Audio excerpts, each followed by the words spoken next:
இன்றைக்கி வந்து என்ன யூஸ்ஃபுல்லான இன்ஃபர்மேஷன் ஷேர் பண்ண போகிறேன்னு பார்த்தீங்கன்னு வச்சுக்கோங்களேன். நம்மளோட ஆண்ட்ராய்ட் மொபைலை வந்து சேஃபாக செக்யூர்டாக யூஸ் பண்ணுற ஒரு 3 யூஸ்ஃபுல்லான ட்ரிக்கை தான் ஷேர் பண்ண போகிறேன். ஃபஸ்ட் ட்ரிக் வந்து என்னென்னு பார்த்தீங்கன்னா வச்சுக்கோங்களேன், மொபைல் வந்து பார்த்தீங்கன்னா ஜிமெயில் அக்கௌண்ட் வந்து யூஸ் பண்ணுவீங்க. அப்படி யூஸ் பண்ணும்போது நிறைய ப்ரௌசர் வந்து யூஸ் பண்ணுவீங்க. அப்படி ப்ரௌசரில் போய்ட்டு என்ன பண்ணுவீங்கன்னு பார்த்தீங்கன்னா வச்சுக்கோங்களேன், கூகுளில் போய்ட்டு உங்களோட ஜிமெயில் அக்கௌண்ட் வந்து சைன் இன் பண்ணியிருப்பீங்க. அப்படி சைன் இன் பண்ணும்போது என்ன ஆகுன்னு பார்த்தீங்கன்னா வச்சுக்கோங்களேன், நீங்கள் வந்து அன்னோன் வெப்சைட் இருந்தாலும் சரி, இல்லை தேர்ட் பார்ட்டி வெப்சைட் இருந்தாலும் சரி, இல்லை வேறு ஏதாவது அன்னோன் ஆப் வந்து நீங்கள் டவுன்லோட் பண்ணுவீங்க. அப்படி டவுன்லோட் பண்ணும்போது என்ன ஆகுன்னு பார்த்தீங்கன்னா வச்சுக்கோங்களேன், அந்த லிங்க்லாம் வந்து உங்களோட ஜிமெயில் அக்கௌண்ட்டில் வந்து சேவ் ஆயிரும். சேவ் ஆகும்போது என்ன பார்த்தீங்கன்னா வச்சுக்கோங்களேன், உங்கள் மொபைல் வந்து பார்த்தீங்கன்னா ஆட்டோமேட்டிக்காக ஹேக் ஆக வாய்ப்பு இருக்குது. அதுக்கப்புறம் வந்து பார்த்தீங்கன்னா ட்ராக் ஆக வாய்ப்பு இருக்குது. அதை வந்து நம்ம எப்படி தடுக்கலாம் அப்படின்ற ஒரு பேசிக் இன்ஃபர்மேஷனை தான் ஷேர் பண்ண போகிறேன்.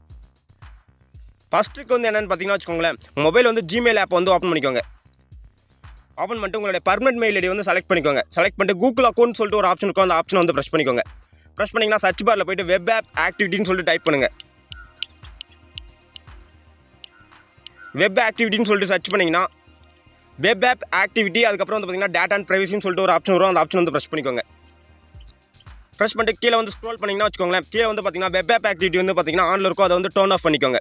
டர்ன் ஆஃப் பண்ணிட்டு அதுக்கப்புறம் வந்து பார்த்தீங்கன்னா ஆட்டோ டெலிட் வந்து ஆன் பண்ணிக்கோங்க. ஆன் பண்ணிட்டு இப்போ வந்து பார்த்தீங்கன்னா டெலிட்டிங் ஆக்டிவிட்டின்னு ஒரு ஆப்ஷன் இருக்குல்ல, அந்த ஆப்ஷன் வந்து ப்ரெஸ் பண்ணிக்கோங்க. ப்ரெஸ் பண்ணிட்டு நீங்கள் வந்து இதில் வந்து நிறைய ஆப்ஷன் இருக்கும். அதில் வந்து பார்த்தீங்கன்னா 3 மந்த்ஸ் சூஸ் பண்ணுறீங்களா, இல்லை 18 மந்த் சூஸ் பண்ணுறீங்களா, இல்லை 36 மந்த் வந்து சூஸ் பண்ணுறீங்களா, அதை வந்து சூஸ் பண்ணிக்கோங்க. சூஸ் பண்ணிட்டு நெக்ஸ்ட் கொடுத்தீங்கன்னா நெக்ஸ்ட் கொடுத்துட்டு அதுக்கப்புறம் வந்து பார்த்தீங்கன்னா காட் இட்னு சொல்லிட்டு ஒரு ஆப்ஷன் இருக்கும். அந்த ஆப்ஷன் வந்து ப்ரெஸ் பண்ணிங்கன்னா ஆட்டோமேட்டிக்காக உங்களுடைய மொபைலில் இருக்க வெப் ஆப் ஆக்டிவிட்டிலாம் வந்து பார்த்தீங்கன்னா ஆட்டோமேட்டிக்காக ஆஃப் ஆயிரும். அதுக்கப்புறம் வந்து பார்த்தீங்கன்னா நீங்கள் தேர்ட் பார்ட்டி வெப்சைட்டாக இருந்தாலும் சரி, இல்லை அன்னோன் வெப்சைட்டாக இருந்தாலும் சரி, அது வந்து லிங்க் இருந்துச்சுன்னா ஆட்டோமேட்டிக்காக அது வந்து டெலிட் ஆயிரும். செகண்ட் ட்ரிக் வந்து என்னென்னு பார்த்தீங்கன்னா வச்சுக்கோங்களேன், மொபைல் வந்து ஜிமெயில் ஆப்பை வந்து ஓப்பன் பண்ணிக்கோங்க. ஓப்பன் பண்ணிட்டு உங்களுடைய பர்மனெண்ட் மெயில் ஐடி வந்து செலக்ட் பண்ணிட்டு அதில் வந்து கூகுள் அக்கௌண்ட் சொல்லிட்டு ஒரு ஆப்ஷன் இருக்கும். அந்த ஆப்ஷன் வந்து ப்ரெஸ் பண்ணிங்கன்னா செக்யூரிட்டின்னு சொல்லிட்டு ஒரு ஆப்ஷன் இருக்கும். அந்த ஆப்ஷன் வந்து ப்ரெஸ் பண்ணிட்டு கீழே வந்து ஸ்க்ரோல் பண்ணிட்டே வாங்க.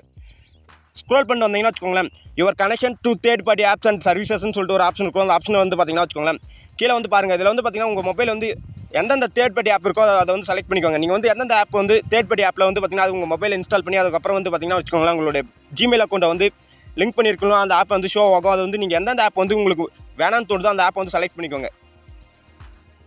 இந்த ஆப் மூலிமா என்ன பிரச்சனை வரும்னு பார்த்தீங்கன்னா வச்சுக்கோங்க, தேர்ட் பார்ட்டி ஆப்ஸ் மூலிமா உங்கள் மொபைல் வந்து ஹேக் பண்ண வாய்ப்பு இருக்குது. அதுக்கப்புறம் வந்து பார்த்தீங்கன்னா ட்ராக் பண்ண வாய்ப்பு இருக்குது. அதுக்கப்புறம் வந்து பார்த்தீங்கன்னா செலக்ட் பண்ணிக்கோங்க. செலக்ட் பண்ணிட்டு இதில் வந்து பார்த்தீங்கன்னா வச்சுக்கோங்களேன், டெலிட் ஆல் கனெக்ஷன் சொல்லிட்டு ஒரு ஆப்ஷன் இருக்கும். அந்த ஆப்ஷன் வந்து ப்ரெஸ் பண்ணிக்கோங்க. ப்ரெஸ் பண்ணிட்டு கன்ஃபார்ம் கொடுத்தீங்கன்னா ஆட்டோமேட்டிக்காக அந்த ஆப் வந்து ரிமூவ் ஆயிரும். அதுக்கப்புறம் வந்து பார்த்தீங்கன்னா உங்கள் மொபைலை வந்து சேஃபாக செக்யூர்டாக யூஸ் பண்ணலாம். தேர்ட் ஸ்டெப் வந்து என்னென்னு பார்த்தீங்கன்னா வச்சுக்கோங்களேன், மொபைல் வந்து ப்ளே ஸ்டோர் ஆப்பை வந்து ஓப்பன் பண்ணிக்கோங்க. ஓப்பன் பண்ணிட்டு இதில் வந்து பார்த்தீங்கன்னா உங்களோட மெயில் ஐடியை வந்து செலக்ட் பண்ணிக்கோங்க. செலக்ட் பண்ணிட்டு கீழே வந்து ஸ்க்ரோல் பண்ணிட்டே வந்தீங்கன்னா ப்ளே ப்ரொடெக்ட்னு சொல்லிட்டு ஒரு ஆப்ஷன் இருக்கும். அந்த ஆப்ஷன் வந்து ப்ரெஸ் பண்ணிக்கோங்க. ப்ரெஸ் பண்ணிங்கன்னா அதில் ஸ்கேன்னு சொல்லிட்டு ஒரு ஆப்ஷன் இருக்கும். அந்த ஆப்ஷன் வந்து ப்ரெஸ் பண்ணிக்கோங்க. அப்படி ஸ்கேன் பண்ணும்போது என்ன ஆகுன்னு பார்த்தீங்கன்னா வச்சுக்கோங்களேன், மொபைல் வந்து தேர்ட் பார்ட்டி ஆப்ஸ் இருந்தாலும் சரி, இல்லை ஸ்பைவேர் ஆப்ஸ் இருந்தாலும் சரி, இல்லை அன்னோன் ஆப்ஸ் இருந்தாலும் சரி, அது வந்து பார்த்தீங்கன்னா டேரெக்டாக அங்கே ஷோ ஆகாது. நீங்கள் வந்து அன்இன்ஸ்டால் பண்ணி உங்கள் மொபைலை வந்து சேஃபாக